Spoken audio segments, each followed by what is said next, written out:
Bismillahirrahmanirrahim. Assalamu alaikum dear students. Welcome to our YouTube channel which is Concept in 5 minutes. Urdu कवायद के सिलसिले में आज लेक्चर नंबर 9 के साथ हाजिर हैं। आज इस लेक्चर में हम जुमला और इसके इकसाम के बारे में या इसके हिस्सों के बारे में पढ़ेंगे। जुमला क्या है? जुमला लफ्ज़ों का बामानी लफ्ज़ों का एक ऐसा मजमुआ है जिससे कोई बात पूरी तरह से समझ में आ जाए। यानी जुमला कॉम्बिनेशन है कुछ लफ्ज़ों का और वो लफ्ज़ बामानी लफ्ज़ होते हैं, ठीक है। और वो ऐसा मजमुआ है यानी ऐसा कलेक्शन है जिससे आपको बात पूरे तरीके से समझ आ जाए, उसे जुमला कहते हैं। अब जुमले के हिस्से कितने होते हैं? जुमले के 2 हिस्से होते हैं। एक हिस्से को मुस्निद और दूसरे को मुस्निद इलैह कहते हैं। मुस्निद और मुस्निद इलैह जुमले के 2 हिस्से हैं।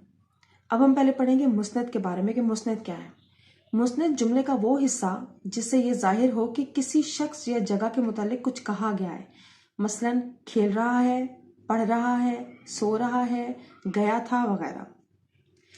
मुस्निद इलैह जुमले का वो हिस्सा जो उस शख्स या चीज़ को जाहिर करे जिसके मुतालिक कुछ कहा गया है, मसलन बच्चा, चिड़िया या कोई और नाम वगैरह। इसकी मिसालें कुछ यूँ हैं। बच्चा खेल रहा है, इसमें जो काम हो रहा है वो क्या है? खेल रहा है, तो वो आपका मुस्निद है। और बच्चा यानी जिसके बारे में बात हो रही है, जिसके मुतालिक कहा जा रहा है, तो वो आपका क्या है? मुस्निद इलैह। इसी तरह एक और मिसाल है, चिड़िया चहचहा रही है। अब चिड़िया के बारे में बात हो रही है तो चिड़िया आपकी मुस्निद इलैह होगी। जिसके बारे में बात की जा रही है वो मुस्निद इलैह है। और बात क्या की जा रही है, क्या कहा जा रहा है, वो मुस्निद होगा। जैसे चहचहा रही है मुस्निद है। तो स्टूडेंट्स एक ओवरव्यू ले लेते हैं इसका कि हमने पढ़ा कि जुमला क्या है। जुमला बामानी लफ्ज़ों का मजमुआ है जिससे आपको पूरी की पूरी बात समझ में आ जाए। और जुमले के 2 हिस्से हैं, एक को मुस्निद कहते हैं, एक को मुस्निद इलैह कहते हैं। मुस्निद में क्या है कि जुमले का वो हिस्सा जो ये जाहिर करे कि किसी शख्स या चीज़ के मुतालिक कुछ कहा गया है।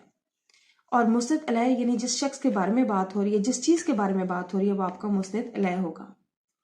ये था हमारा आज का लेक्चर। उम्मीद है कि आपको अच्छे से समझ में आया होगा। प्लीज़ हमारी वीडियो को लाइक करें, शेयर करें और कमेंट करें और हमारे चैनल को सब्सक्राइब करें। Thank you so much.